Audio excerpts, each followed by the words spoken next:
vous vous posez des questions comme comment trouver plus de clients et faire décoller mon business, comment vendre mes services sans me sentir trop pushy, comment être plus visible sur les réseaux sociaux, alors vous êtes au bon endroit.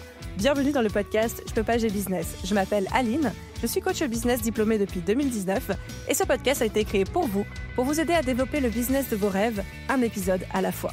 C'est comme avoir une coach business dans votre poche, prête à vous donner le petit coup de pouce ou le bottage de fesses dont vous avez besoin. Alors installez-vous confortablement et c'est parti pour l'épisode du jour. Hello à tous, nous sommes le 23 août et aujourd'hui on va parler de rapport à l'argent et tout particulièrement de pourquoi votre rapport à l'argent bloque votre croissance. Parce que oui, votre chiffre d'affaires n'est pas seulement le reflet de vos stratégies et de ce que vous mettez en place dans votre business, mais il est aussi intimement lié, c'est aussi le miroir de votre rapport à l'argent. Et si vous ne savez pas exactement à quoi je fais référence quand je parle de rapport à l'argent, je vais tout vous expliquer. Non, c'est pas du tout un truc spirituel, perché ou autre, c'est vraiment quelque chose de très concret qui tient plus à votre psychologie personnelle. D'ailleurs, j'ai déjà fait 2 épisodes de podcast sur le sujet du rapport à l'argent, dont un avec Delphine Pignon en invité.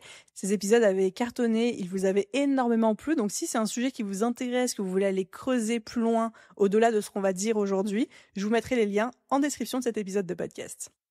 Pourquoi est-ce qu'on parle de rapport à l'argent et qu'est-ce que c'est exactement ? Le rapport à l'argent, c'est l'ensemble de la vision, des pensées, des croyances que vous avez par rapport à l'argent. Parce qu'en soi, et là je pense qu'on sera tous d'accord pour le dire, l'argent c'est quelque chose d'extrêmement neutre, c'est un outil, c'est comme un marteau, on peut s'en servir pour construire, on peut s'en servir pour fracasser le crâne de quelqu'un. Désolée, j'ai regardé la dernière saison de You il y a pas très longtemps, du coup j'ai certaines images en tête. Bref, tout ça pour dire, l'argent est neutre. C'est un révélateur, c'est pas un frein, c'est pas un problème, mais c'est un révélateur. Et bien souvent, on se raconte beaucoup d'histoires par rapport à l'argent, que ce soit par héritage familial, des croyances sociales, des expériences, donc là je parle des fameuses croyances limitantes, on se raconte beaucoup d'histoires par rapport à l'argent, encore plus en France, c'est aussi notre spécialité, et ces histoires qu'on se raconte vont faire qu'on va regarder l'argent et toutes les actions autour d'une manière différente qui nous est propre. Sauf que quand on est en business, quand on est entrepreneur, l'argent, c'est littéralement le nerf de la guerre. C'est le chiffre d'affaires, c'est ce qui rentre, c'est ce qui sort. On est censé avoir un rapport plutôt neutre, plutôt sain avec l'argent. Et quand ce rapport qu'on a avec l'argent est teinté de croyances, de perceptions, d'a priori, d'idées reçues, eh ben, ça peut avoir des gros impacts, conscients ou inconscients, sur notre business. Je vais vous donner un exemple très simple pour illustrer mon propos. Pour moi, aujourd'hui, c'est pas OK. Je me sens pas légitime de me verser un salaire de 10 000 € par mois. Pourtant, j'ai plein d'entrepreneurs de mon réseau qui se payent cette somme-là, parfois même plus. Des entrepreneurs qui ont le même chiffre d'affaires que moi. La somme est la même, mais les perceptions sont différentes. Pour eux, c'est ce qu'ils veulent se payer, c'est ce avec quoi ils se sentent à l'aise, ils sont contents. Pour moi, aujourd'hui, si je dois être totalement transparente, je me sentirais pas légitime. J'aurais l'impression que c'est pas OK. J'aurais l'impression de trop prendre. J'aurais l'impression de priver mon business d'une partie de sa trésorerie. J'aurais l'impression que je ne travaille pas assez pour justifier ce salaire-là. Donc, ma décision de rémunération est purement liée à ma perception, à mon rapport avec l'argent. Je vais vous donner d'autres exemples. Et ce sont les 6 croyances les plus répandues par rapport à l'argent. Peut-être que ça vous parlera d'autant plus. Croyance numéro 1, qu'on voit souvent dans le rapport à l'argent, c'est l'argent, ça se mérite dans la douleur. Généralement, on pense que pour gagner beaucoup d'argent, il faut bosser plus que ce qu'on peut, il faut tout donner, il faut se surinvestir. Et évidemment, quand on se raconte cette histoire, quand on a cette croyance, ça mène au surtravail, ça amène à surcomplexifier aussi souvent les choses.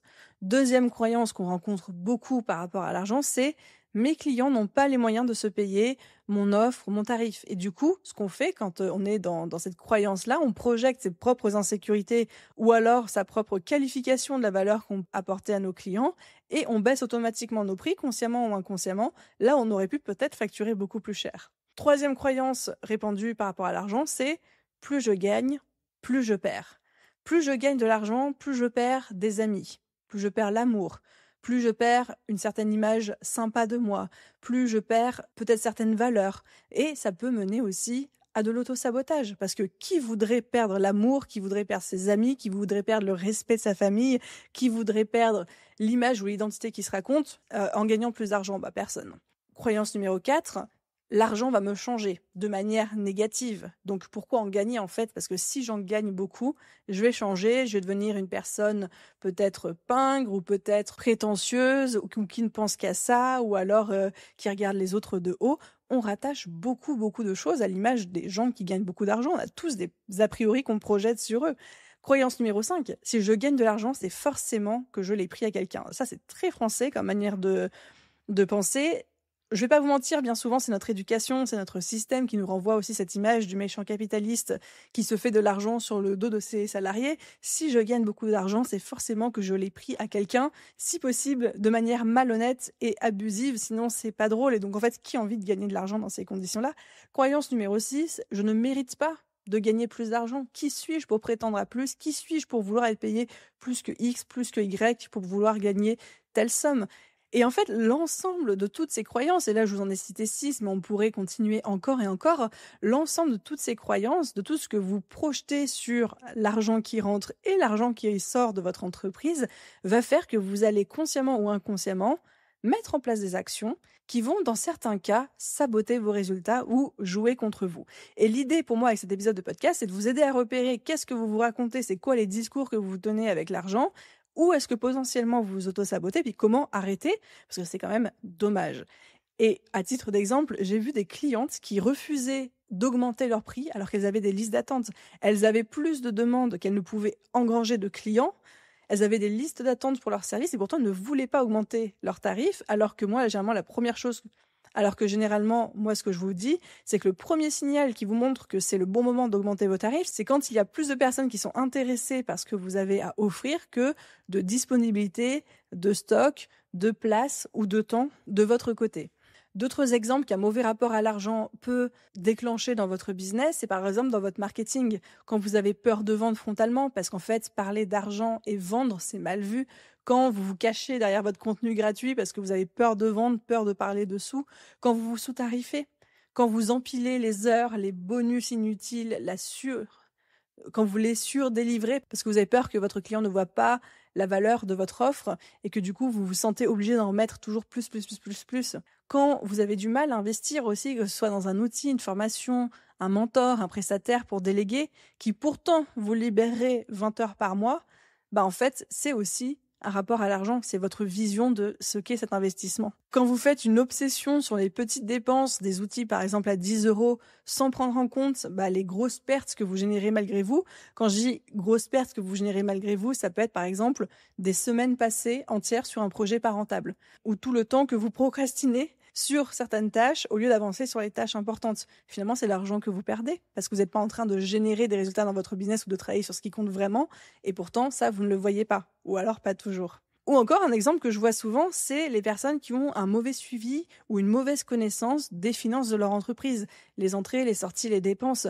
Si aujourd'hui, je vous pose la question, quelle est votre marge nette par mois, combien d'entre vous êtes capable de me répondre ? Et donc, encore une fois, votre rapport à l'argent, c'est l'ensemble des histoires, des croyances, des perceptions, des visions, des expériences que vous avez avec l'argent et la manière dont ça façonne vos actions dans votre business. Et l'objectif est évidemment de développer la relation la plus neutre possible avec l'argent, qui est un outil, mais qui n'est pas non plus quelque chose d'aussi sacré que ce qu'on veut bien penser aujourd'hui. Je ne pense pas aujourd'hui qu'il soit possible d'être 100% neutre dans notre rapport avec l'argent, parce qu'en fait, l'argent aujourd'hui, c'est un petit peu une question de vie ou de mort pour tout le monde, dans le sens où sans argent, on fait pas grand-chose aujourd'hui sur notre belle planète Terre, et que forcément, il y a une attache émotionnelle sur l'argent. Mais l'idée, c'est que cette attache émotionnelle ne nous mène pas par le bout du nez, malgré nous.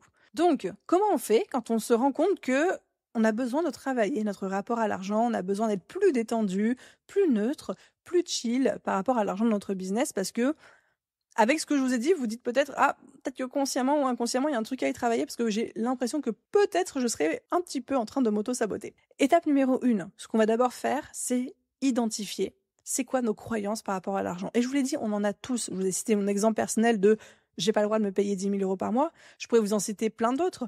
Par exemple, aujourd'hui, j'ai du mal à m'autoriser de faire de très grosses dépenses sur ma santé, mon énergie, mon bien-être personnel, alors que faire de très grosses dépenses pour mon équipe ou mon business, là, il y a aucun problème. Tout simplement parce que dans ma croyance, c'est l'argent n'a pas besoin d'être investi sur son dirigeant. Alors que si je réfléchis avec ma tête et ma logique et ce que je vous ai dit dans des milliards d'épisodes de podcast, évidemment qu'il faut investir sur soi, et évidemment que je le fais, mais à chaque fois, je grince des dents et c'est pas la chose la plus naturelle pour moi. On a tous et toutes plein d'histoires, plein de croyances, plein de projections sur l'argent.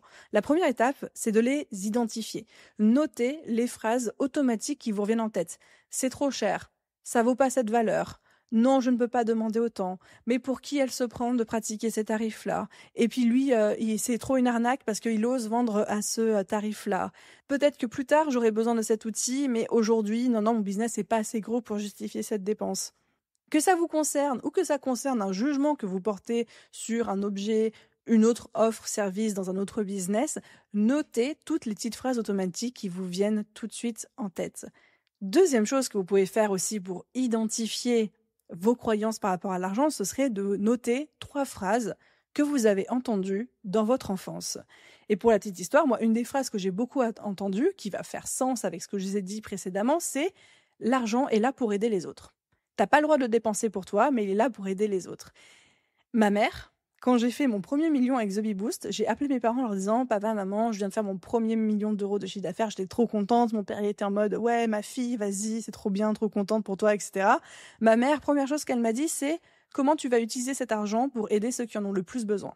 Même pas merci, même pas bravo, même pas ma fille, tu le mérites, comment tu vas te récompenser, c'est comment tu vas réinvestir cet argent pour aider ceux qui en ont le plus besoin. Très très belle valeur, je dis pas le contraire. Mais du coup, modèle d'éducation de l'argent n'est pas là pour toi, l'argent doit être redistribué à ceux qui sont dans le besoin, qui est en fait le modèle d'éducation catholique que j'ai reçu, qui est aussi le reflet de la foi de ma mère. Encore une fois, c'est des belles valeurs, mais c'est une croyance et c'est quelque chose qui a beaucoup façonné aussi ma manière de faire du business, dans le sens où, à un moment, je me rappelle même, je me payais 2000 € par mois, alors que mon business faisait quasiment 1 million d'euros de chiffre d'affaires par an. Et ce qui m'a mis une claque, c'est le jour où ma comptable m'a dit « Mais Aline, tu veux pas augmenter ta rémunération ?» Et moi, j'étais en mode « Oh non, j'ai pas besoin de plus, 2000 €, ça me va très bien, etc. » Elle me dit « Mais Aline, tu te rends compte que tu es la personne la moins bien payée de ta boîte ?» Et je dis « Comment ça ?» Elle me dit « Bah, t'as plusieurs prestataires qui sont même pas à temps plein dans ton business, mais qui sont payés plus que toi. » Et j'étais en mode « Ah !» Et en fait, ça m'a déclenché une prise de conscience. Et ce que j'ai fait, c'est que à ce moment-là, j'ai doublé ma rémunération. Aujourd'hui, je me paye toujours 4000 € par mois. C'est la même chose que je me paye depuis plusieurs années. J'ai du mal à passer au-dessus de cet investissement-là pour toutes les raisons qu'on vient de citer ensemble. Comme ça, je suis très transparente avec vous. Mais voilà, on a tous et toutes des croyances, des blocages, une vision de l'argent qui fait que c'est pas neutre pour nous et qu'on y attache émotionnellement quelque chose. Donc, notez toutes les phrases automatiques que vous pouvez avoir. 2, notez 3 phrases que vous avez entendues dans votre enfance qui potentiellement pourraient façonner la manière dont vous voyez l'argent aujourd'hui. Ensuite, deuxième étape pour transformer son rapport à l'argent, c'est qu'une fois qu'on a identifié ces croyances, ces phrases automatiques, on va les reprogrammer. On va trouver des alternatives. Par exemple, si on a noté la phrase « Oh, je ne peux pas demander autant », on peut remplacer par « Je propose une valeur et cette valeur mérite rémunération ». Si on se dit « Non, mais les gens ne paieront jamais autant pour ça », ça étant votre offre, votre prestation, etc., vous pouvez vous dire à la place, si quelqu'un paye, c'est qu'il valorise cette transformation. Je ne décide pas du budget de mes clients. Je ne décide pas du budget de mes clients. Si une de vos croyances, c'est « Ah parler d'argent, c'est gênant, ça fait trop vendeur, ça me fait passer pour un marchand de tapis, j'aime pas trop ça », vous pouvez remplacer ça par « Parler d'argent, c'est montrer que je crois en la valeur de mon travail et que j'assume mon rôle de chef d'entreprise. » Donc l'idée, c'est vraiment de remplacer une croyance, une phrase, un automatisme que vous avez par quelque chose qui est beaucoup plus au service de votre business et de votre croissance. Troisième étape pour transformer votre rapport à l'argent, c'est de vous challenger sur votre plafond de verre. On a tous un plafond de verre au-delà duquel on a du mal à aller, que ce soit en termes de rémunération, en termes de tarification pour nos offres, en termes de chiffre d'affaires. On a tous un plafond de verre où mentalement, en fait, ça coince. Et le meilleur moyen de challenger ça, c'est d'augmenter vos prix régulièrement. Déjà, qu'on se le dise, mais c'est normal pour un prestataire de service d'augmenter ses tarifs une fois par an. Vous gagnez en expertise, vous gagnez en légitimité, vous avez plus d'expérience, donc c'est normal que vos tarifs augmentent.